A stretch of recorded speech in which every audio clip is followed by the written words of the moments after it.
আল্লাহর কসম করে বলছে 7 দিনের মধ্যে আপনার কোনো ঋণ থাকবে না। কোরআনের এই আয়াতের আমলটি যদি আপনি করতে পারেন, আল্লাহর কসম করে বলছি 7 দিনের মধ্যে আপনার কোনো ঋণ থাকবে না। লক্ষ কোটি টাকার ঋণও যদি থাকেন, আল্লাহ তাআলা গায়বী খাজানা থেকে এটা আপনাকে পূরণ করে দিতে পারেন। কারণ আল্লাহু দাঈফু লিমান ইয়াশাউ ওয়াল্লাহু ওয়াসিউন আলিম। আল্লাহ রাব্বুল আলামিন হচ্ছেন সেই প্রাচুর্যের অধিকারী, যে রব এই পৃথিবীর সব সম্পত্তিরও মালিক। সুবহানাল্লাহ বলেন। প্রিয় বন্ধুগণ, আমি আজকে আপনাদেরকে একটি আয়াত এবং রাসূল সাল্লাল্লাহু আলাইহি ওয়াসাল্লামের 2টি শিখানো দোয়া আপনাদেরকে শিক্ষা দিব।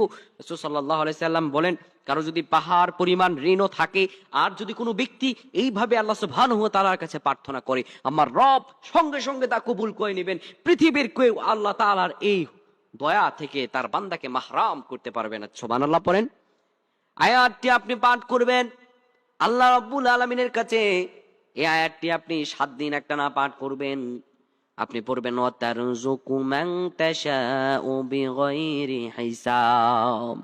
আল্লাহ তাআলাকে যে আপনি বলছেন রব্বুল আলামিন, আল্লাহ আপনি তো প্রাচুর্যের অধিকারী, আপনি যাকে ইচ্ছা তাকে নিয়ামত দান করেন। রব্বুল আলামিন, আল্লাহ আমি অসহায় অবস্থায় আছি, আল্লাহ আপনি আমাকে নিয়ামত দান করেন। কোন ব্যক্তি যদি আল্লাহ রব্বুল আলামিনের কাছে যাইতে পারে, আমার রব রব্বুল আলামিন তার দোয়াকে কবুল আর মঞ্জুর করে নিবে।